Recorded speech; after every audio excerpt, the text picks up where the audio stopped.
Assalamualaikum warahmatullahi wabarakatuh. Halo sobat kisah kehidupan.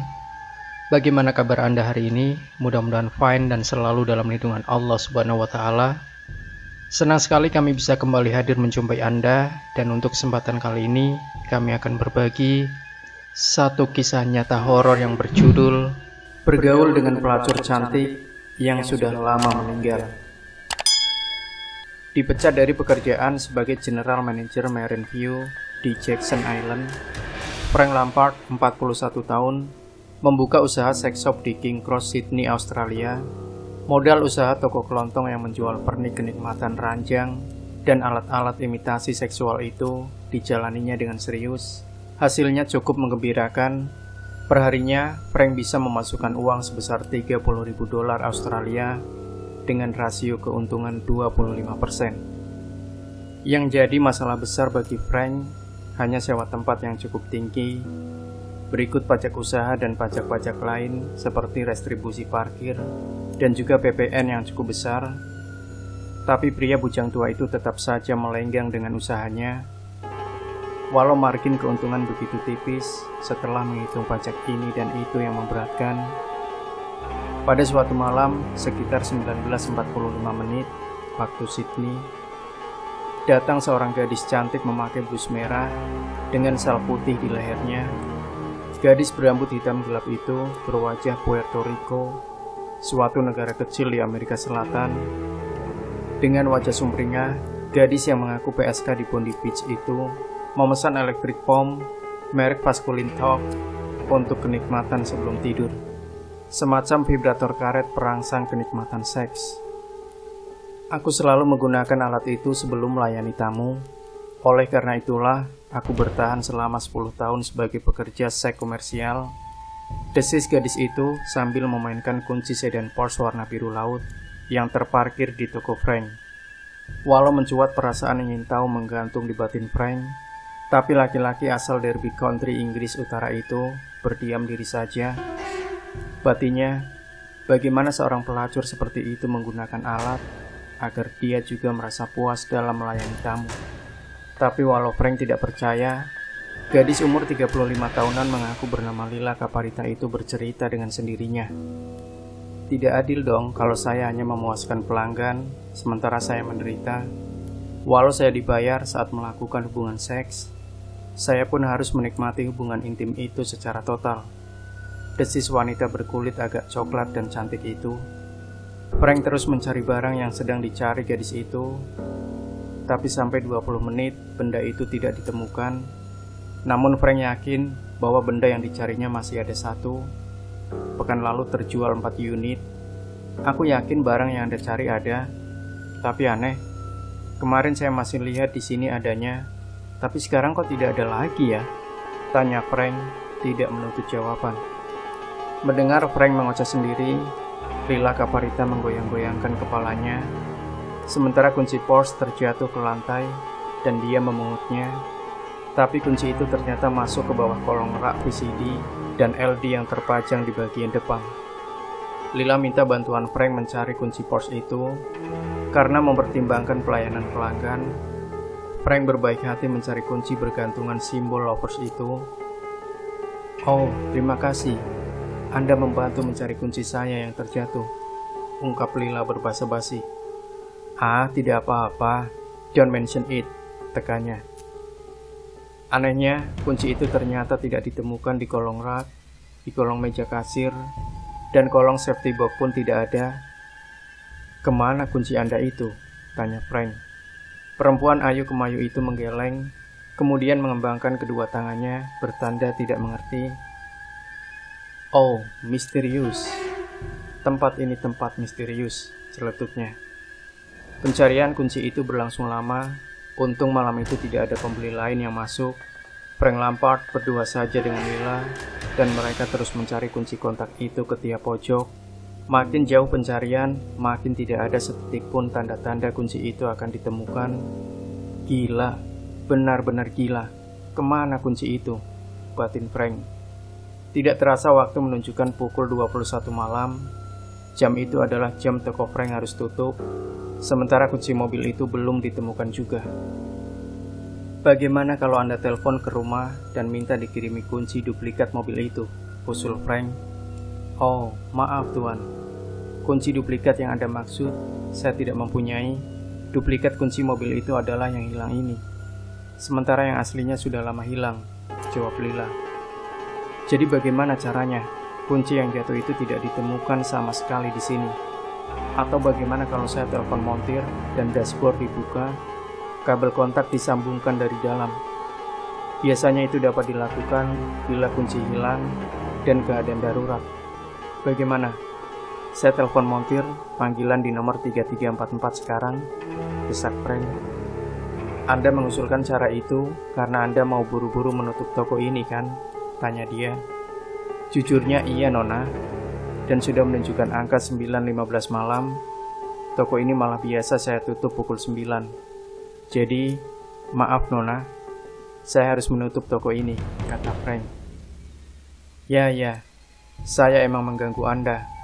Ya, saya telah merepotkan Anda karena kunci itu. Tapi mana elektrik pom yang saya pesan tadi? Tanya Lila. Frank baru ingat perempuan itu mau beli suatu barang, tapi sebelum barang itu ditemukan, barang yang lain, yaitu kunci Porsche hilang.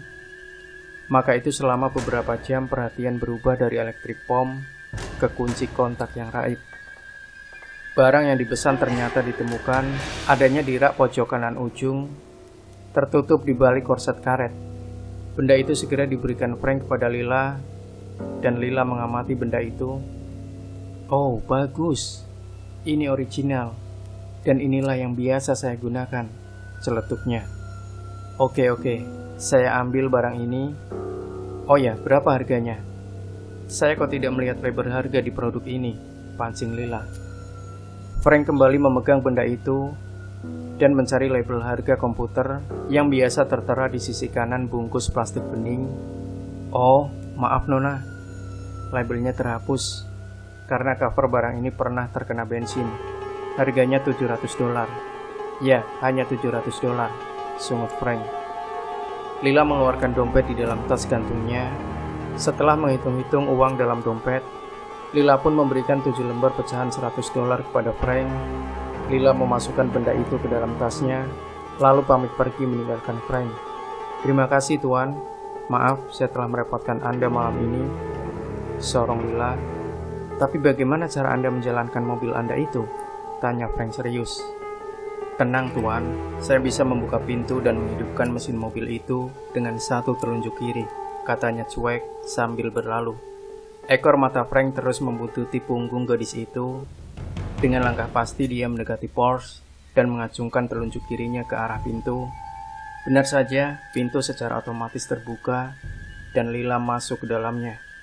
Di belakang setir, telunjuk itu kembali diacungkan, tapi kali ini mengarah ke deker kunci kontak. Ajaib, mobil langsung menderu dan mesinnya kontan hidup.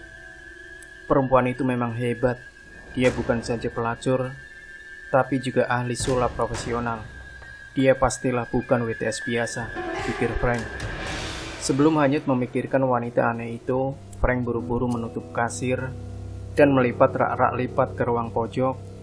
Hal itu setiap hari dilakukan Frank saat menutup tokonya. Lalu besok pagi pukul 9 pagi, dia kembali membuka rak itu dan memperhatikan produk-produk yang dijualnya.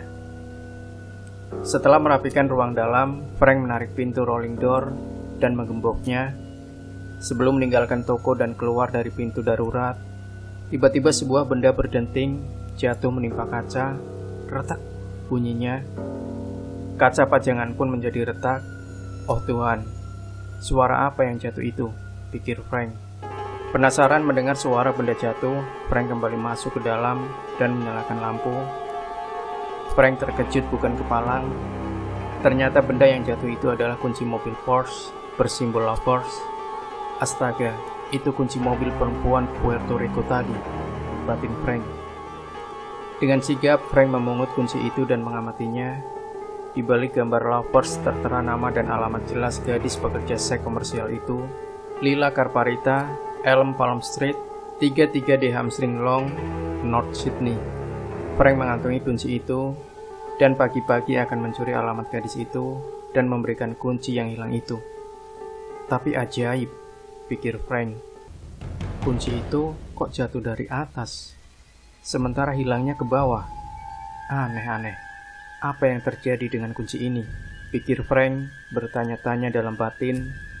Frank penasaran, dia mau mengantarkan kunci itu karena ingin tahu siapa sebenarnya gadis misterius itu. Lila itu siapa? Pesulap profesional atau dia seorang yang benar-benar pelacur?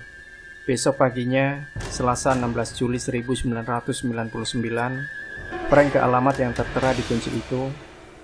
Pukul 7.15, Frank sudah sampai di alamat itu, kawasan Hamstring Long, Elm Palm, nomor 33D, North Sydney. Frank mengetuk pintu sebuah rumah sederhana dengan taman bunga yang mulai kering. "Good morning, madam. Betulkah ini rumah Lila Kaparita? Saya dari Blackboard Shop King Cross, mau mengantarkan kunci kontak mobil Porsche Lila yang hilang di toko saya tadi malam," ungkap Frank Lampard pada seorang wanita tua umur 70-an yang membukakan pintu. "Hah? Anda tidak salah lihat tuh. Tapi ya bagaimana kalau Anda masuk dulu barang sebentar? Kita bicara di dalam," kata wanita itu. Sambil menerima kunci kontak Porsche yang diberikan Frank kepadanya. Begitu duduk, wanita itu memperkenalkan dirinya, bernama Juana Kaparita. Dia datang sebagai imigran asal Puerto Rico dan mukim di Sydney sebagai warga negara Australia baru. Lila Kaparita adalah anak kandungnya yang meninggal tanggal 16 Juli 1998 lalu akibat suatu pembunuhan di pinggir laut Bondi Beach pukul 19.30 malam. Hingga sekarang pembunuh Lila itu masih misterius dan jadi duk number kepolisian negara bagian New South Wales. Wanita tua itu menunjukkan foto Lila dan Frank mengenali betul wajah gambar itu, sebab foto itu adalah persis dengan wajah Lila yang dilihatnya tadi malam. Juana yang berjalan lamban itu membimbing Frank ke garasi samping dan membuka pintu garasi itu. Mobil Porsche warna biru laut itu ada terparkir di dalam garasi. Mobil itu nampak berdebu karena sudah beberapa lama tidak digunakan. Porsche ini adalah kendaraan pribadi Lila dan sudah 1 tahun tidak keluar dari garasi ini. Mobil ini seharusnya dijual, tapi karena barang bermotor ini kesukaan Lila, untuk menghormati jasad dan rohnya, saya tidak akan menjual mobil ini, walau harga berapapun, cetus Juana terbata-bata. Tapi mobil ini tadi malam terparkir di depan toko saya, dan Lila membawa mobil ini ke sana. Lila berbaju blus warna merah dan syal berwarna putih di leher, serta tas gantung warna hitam merek Louis Vuitton. Saya melihat semuanya secara persis, kata Frank bingung. Juana membuka laci dashboard dan mengeluarkan sebuah foto yang tersimpan rapi di dalam sebuah amplop di situ. Foto itu adalah foto terakhir Lila dengan gaun warna merah dan syal berwarna putih di lehernya. Ya, kostum dan syal inilah yang digunakannya tadi malam, sungut Frank antusias. Ya, saya percaya Anda melihat dan bertemu dengan Lila anak saya tadi malam, tapi Lila sudah mati 1 tahun yang lalu. Persis 1 tahun, tanggal 16 Juli hari ini. Lihatlah clipping koran Sydney Post, Sydney Tribune, dan Australian Times yang saya simpan di dalam, ajak Juana. Frank melihat dengan pasti kasus kematian Lila dan sosok mayat yang tergolek di tepi laut Bondi Beach. Judul koran-koran itu benar-benar mengerikan. Frank tergetar dibuatnya, karena yang datang ke tokonya tadi malam ternyata roh yang maujud, roh yang membeli barang elektrik pom dan memberinya $700. Judul koran itu, pelacur imigran Puerto Rico mati dibantai di Bondi Beach. Yang lain judulnya lebih seram, cabut cantik mati bersimbah darah di tepi pantai, dan lain-lain. Setelah menyalami Juana dan ikut berkabung atas kematian anaknya, Frank kembali ke toko. Dalam perjalanan pikirannya berkecamuk hebat, antara mimpi dan nyata. Tapi malam Frank telah menemukan pengalaman baru yang penuh keanehan, yaitu melayani pembeli cantik yang meminta elektrik pom dan memberinya $700 utuh. Uang itu telah tersimpan dalam laci kasir dan benar-benar uang asli. Dan yang menggetarkan hatinya hingga sekarang, pembeli jelita itu ternyata sudah mati 1 tahun yang lalu. Tapi buat apa roh gadis itu membeli electric pump dan meninggalkan kunci simbol lovers itu di tokonya? Hal itu tetap menjadi pertanyaan Frank hingga sekarang. Pertanyaan demi pertanyaan yang mengambang dan tak bisa terjawabkan sampai kapanpun, sampai Frank menjadi mayat sebagaimana Lila, gadis Puerto Rico yang malang itu.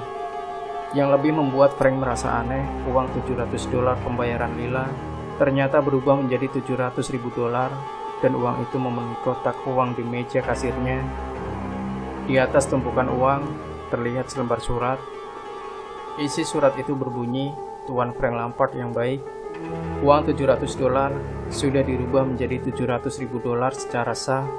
Ini uang asli dan sudah menjadi hakmu. Tolong berikan 40% dari nilai ini untuk mama saya yang kau temui tadi pagi di hamstring dari Lila Karparita. Orang miskin pinggiran pantai yang teraniaya oleh keadaan," tulis Lila. Setelah memberikan 40% uang itu kepada Joanna, Frank menutup tokonya dan kembali ke Inggris Utara. Hingga sekarang, Frank tidak pernah lagi ke Australia dan mengubur hidup-hidup kenangan mistis yang menggetarkan jiwanya itu. Bulan lalu, Frank jalan-jalan ke Yogyakarta dan bertemu penulis di sana. Frank menceritakan kejadian itu dan memberitahukan bahwa dia tetap bujangan hingga sekarang. Kenangan itu begitu indah sekaligus menakutkan di setiap tanggal 16 Juli setiap tahun. Sebab hingga 16 Juli 2003 lalu itu, roh Lila terus maujud dan menemuiku dimanapun aku berada. Tukas Frank. Demikian Sobat Kisah Kehidupan. Jangan lupa berikan komentar Anda, like dan share video ini, subscribe channel Kisah Kehidupan, dan kembali nantikan kisah-kisah nyata terbaru dari kami selanjutnya. Sampai jumpa. Wassalamualaikum warahmatullahi wabarakatuh.